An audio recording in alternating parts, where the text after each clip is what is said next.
En ce temps-là, il y avait quelques Grecs parmi ceux qui étaient montés à Jérusalem pour adorer Dieu pendant la fête de la Pâque. Ils abordèrent Philippe qui était de Bethsaïde en Galilée et lui firent cette demande. Nous voulions voir Jésus. Philippe va le dire à André et tous deux vont le dire à Jésus. Alors Jésus leur déclare: L'heure est venue où le Fils de l'homme doit être glorifié. Amen, amen, je vous le dis. Si le grain de blé tombé en terre ne meurt pas, il reste seul. Mais s'il meurt, il porte beaucoup de fruits.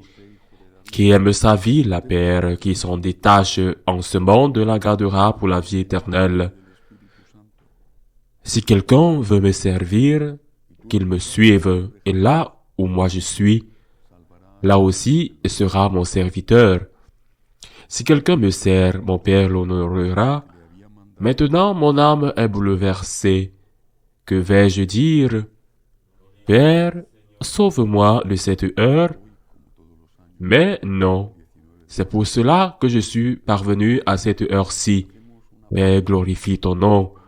Alors du ciel vint une voix qui disait: Je l'ai glorifié et je le glorifierai encore. En l'entendant, la foule qui se tenait là disait que c'était un coup de tonnerre.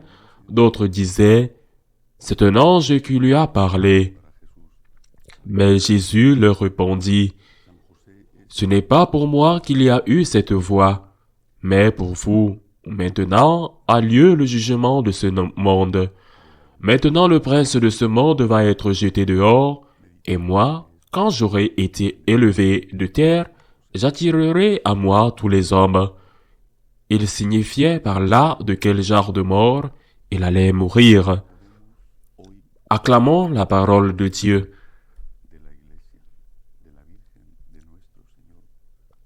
Saint Jean, dont nous venons de lire un passage de l'Évangile, parle beaucoup du concept de gloire. Il parle beaucoup du concept de ténèbres et de lumière. Mais le concept de gloire, il le lie à la souffrance.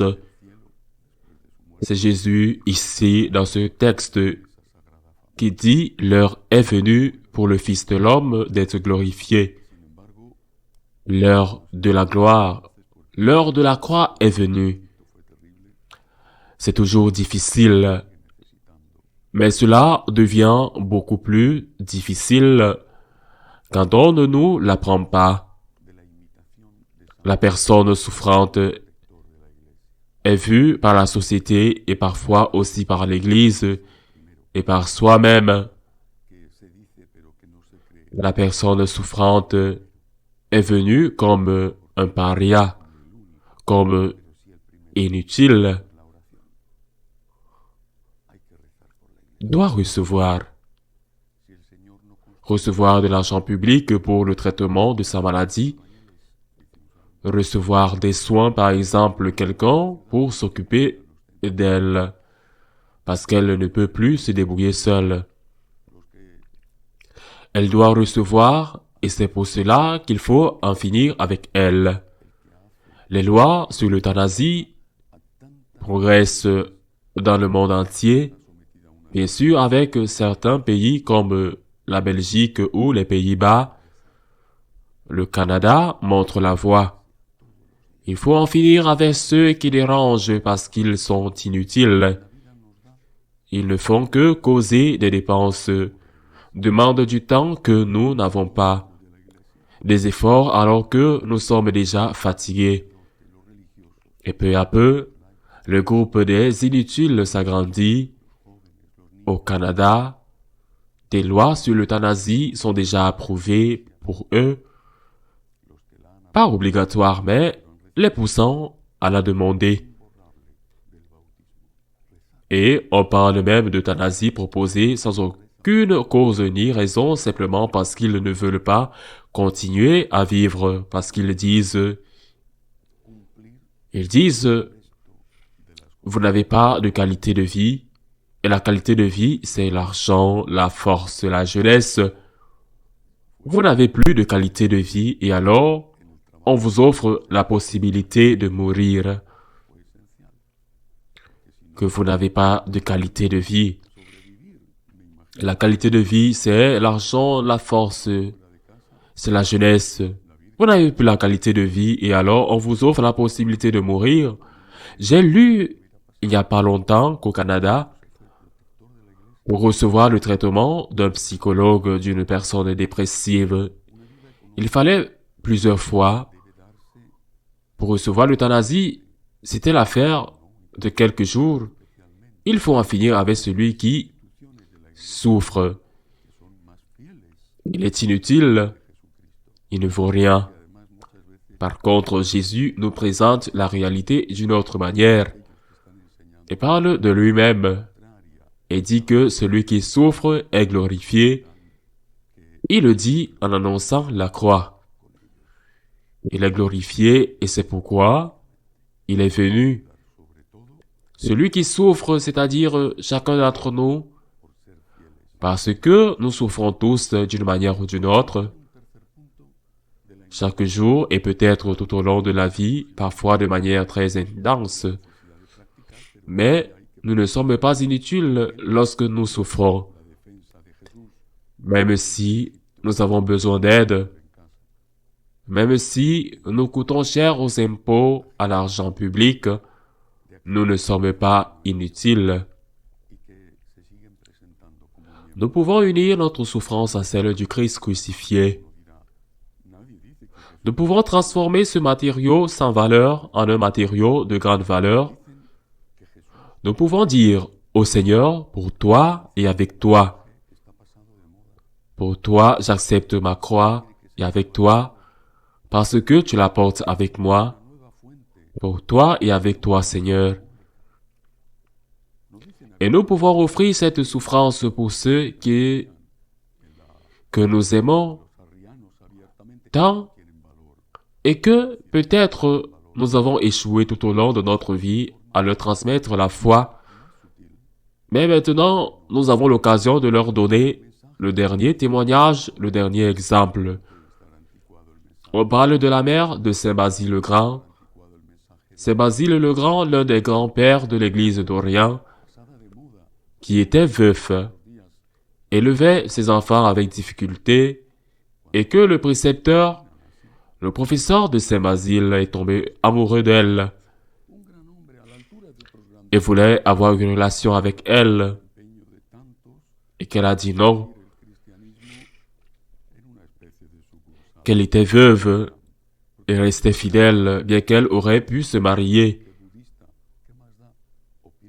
La réponse de cet homme a été « Quelle femme! Il y a parmi les chrétiens. » Parce qu'il était païen. Ce n'est pas seulement vrai pour la mère de Saint Basile. C'est vrai pour chacun de nous. Quand nous souffrons, il nous regarde. Il nous observe. Comment allons-nous réagir? Comment allons-nous réagir quand nous avons un problème familial, un problème d'argent, un problème de vie en commun? Comment allons-nous réagir? Que de femmes, que d'hommes, que de vieillards, que de jeunes, que d'enfants il y a parmi les chrétiens. Il devrait dire, en nous voyant être fidèles, quand on souffre, on devient quelqu'un de frappant. On peut être amer, on peut être un mauvais patient, qui est continuellement de mauvaise humeur, ou on peut être une personne qui, même en souffrant, et en souffrant beaucoup, est unie à Dieu et donne un témoignage. Ce fragment de l'Évangile se termine par une phrase qui était une prophétie. Elle fait allusion au passage du peuple d'Israël dans le désert de Sinaï, lorsqu'il était attaqué par des serpents. Et le Seigneur dit à Moïse de fabriquer un serpent d'airain, de le mettre sur un poteau, et celui qui regarderait le serpent serait guéri des morsures. Celui qui regarderait le serpent de bronze, Jésus fait allusion à cela et dit, « Quand je serai élevé en haut, j'attirerai tout le monde à moi. » Mais pas en étant élevé en haut, pas en étant crucifié, mais par la façon dont il a accepté la croix. S'il avait été crucifié comme il a été, et sur la croix, il aurait commencé à maudire. Il aurait été poussé par un instinct de vengeance envers ceux qui l'insultaient et qui l'avaient torturé d'une façon horrible. Alors il n'aurait pas été un témoignage. Quand je serai élevé au ciel, j'attirerai tout à moi. Il a peut-être échoué dans la transmission de la foi. Profitez des dernières occasions que cette vie vous donne.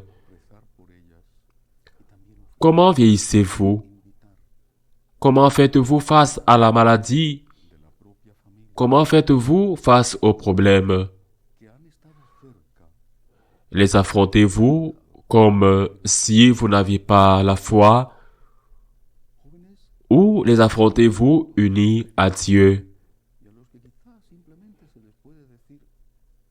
Les affrontez-vous en sachant qu'il y a la vie éternelle et que ce n'est qu'une étape à franchir pour atteindre cette plénitude authentique, réelle, que nous pouvons avoir si nous mourons avec le Christ, parce qu'alors, nous régnerons avec le Christ. Gardons toujours cette phrase devant les yeux. Quand je serai élevé en haut, j'attirerai tout le monde à moi. Quand je souffrirai, on me regardera, je serai crucifié, j'attirerai tout le monde à moi, pour le bien ou pour le mal, et demandons à Dieu, notre Seigneur, sans qui nous ne pouvons pas faire le bien, de nous donner la force nécessaire pour embrasser la croix, pour lui et avec lui, et d'être les témoins qu'il y a des hommes, des femmes, des enfants et des jeunes qui savent accepter la souffrance, qui ne tombent pas face à la souffrance parce qu'ils ne sont pas seuls et qui le sont avec le Christ. Ainsi soit-il.